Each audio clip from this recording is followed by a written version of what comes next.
As my esteemed colleague said, yes, I'm affiliated with ISO. I do chair the International Committee, and that's one of the big four committees for ISO. But I don't know what you know about ISO. How many of you have ever read an ISO standard? Raise your hand. Yeah, so about a third. Do you know that where you're sitting, the device you're using, the stairs you're moving up and down, the toilet you flushed earlier, the foods that you drank, the vehicles that you traveled on, all depend on ISO standards. All of them. ISO reaches something like 7.8 billion people every day. And it's invisible. I said the big four standards. That quality. Back in the 80s, when quality was introduced, it transformed the way in which our production-based economies worked. It's different now. Things worked. My first car rusted to death within 6 years. Now I'm happy driving a car that's 20 years old, completely reliable, and has not a spot of rust on it whatsoever. Quality at work. Environmental standards, something close to all of your hearts, and probably some of the documents that you read. Information technology. How many of you have read any of the many IT standards produced by ISO? Shame on you. Shame on you, because you're dealing with data.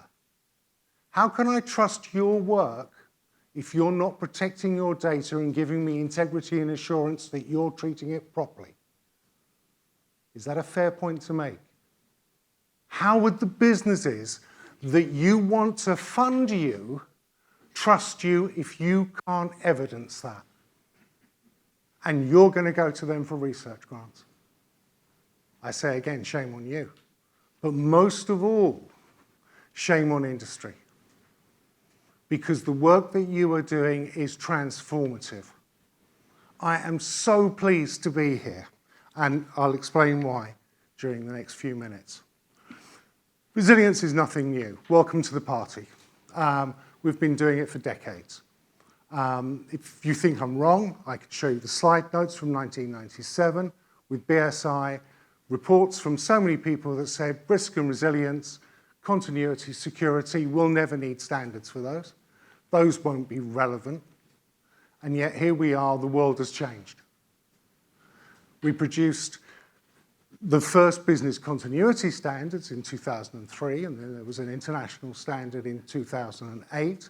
The first risk management standard was in 2009. IT standards predated that a little bit. And some of you might get round to reading them at some point in the future, but they're really handy because they enable you to talk to stakeholders in a common language.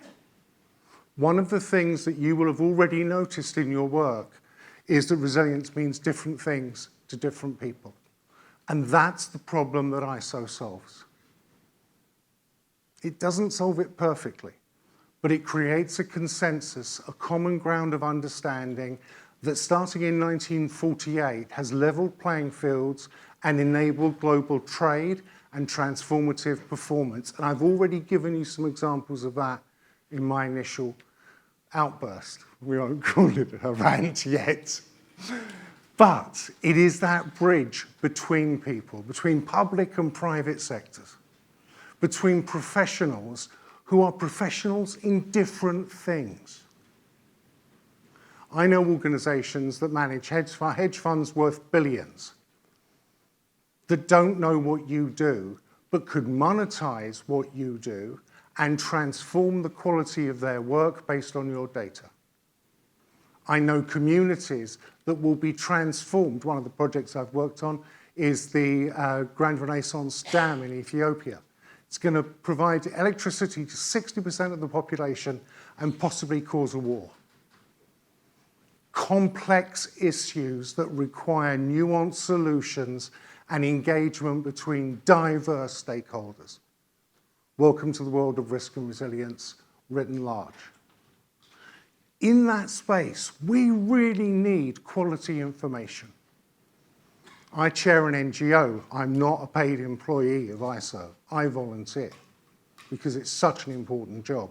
And if you ever get the chance, do it too, because you will make a difference. The biggest question that we get asked working in the risk and resilience space is, have you got metrics? I need to convince my boss, an investor, a regulator, whatever it is, that the mechanisms we're using, the tools that we have in place are valid and appropriate to the problems that we're trying to address. And largely, in most countries, and I know a lot of scientific research has been done, and I'm waiting for some that really connects, because the level of proof isn't there.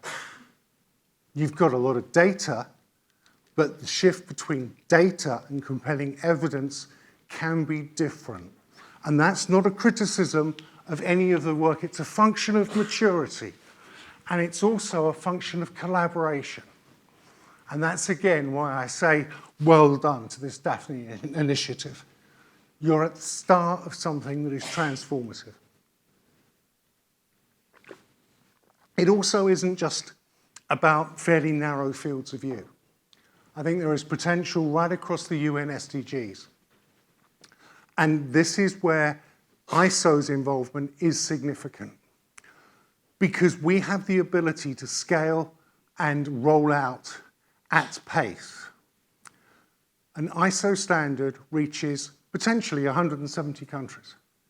If it's a big standard, you're talking about influencing whole markets. Back in the year 2000, it wasn't mandatory to have security, business continuity, risk programs in place. Try getting a contract these days without those in place. Try being taken seriously without quality certifications. They become transformative. The opportunity to influence here is cheap.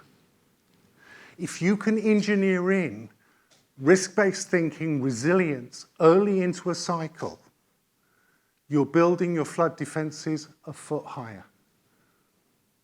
You're not using a product that's only certified or thought to be reliable for 30 years. Thinking rack concrete, anyone? And then thinking, why isn't it working 50 years later? You know, you can engineer in better quality. We could have saved lives at Grenfell if we checked the quality of the cladding and that it met the appropriate standards. Fixing problems early on comes from responsible, thoughtful people doing their jobs. Trying to solve it later on is a £1 billion problem, almost inevitably. And there's probably tragic consequences somewhere along the road. The context for all of this is the traditional risk landscape. The problem is with that is that every sector, every group manages risks. Risks is about smart decision making. It's about making choices that enable good outcomes.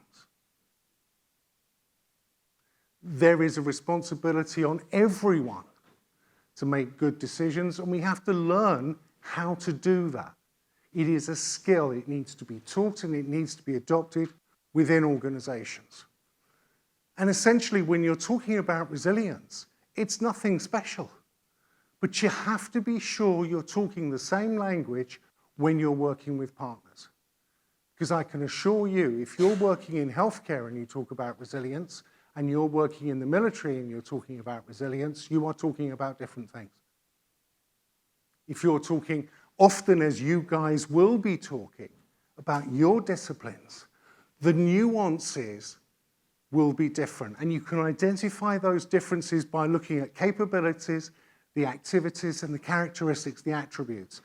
Back when we wrote the original resilience standards for the UK, because I've got my fingers in all of those pies, we spoke about principles, characteristics, and capabilities. Make sure you're aligned. And make sure you're aligned with your stakeholders any funding organisation you might be working with, and ultimately think of it in the context of the direction you want to take the conversation, and do not compromise on principles.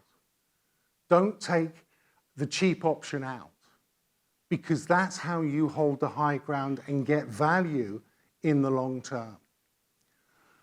There's a whole bunch of standards. You wouldn't believe how many, over 20-odd thousand to start with. But the management systems are the ones that matter, and these are examples of some of them. And you'll notice in the right-hand column, there's legal risk management. How many people quantify their legal exposure? Ask those local authorities whether or not they have thought about the collective action from people that have bought houses on floodplains and what that might cost the council and the developers in a few years' time, because they have a basis for a claim. There are lots of conversations we could have about risk and resilience where people, because they have not thought about it, do not make good decisions to protect their own interests or to improve the quality of life for the rest of us. And that's what I'm here to try and help you think about. There is a standard in development now. It is on resilient infrastructure. We need your involvement. Liz Varga can be contacted through the DAFNI network. I am involved in that committee, and I talk less, you'll be pleased to know.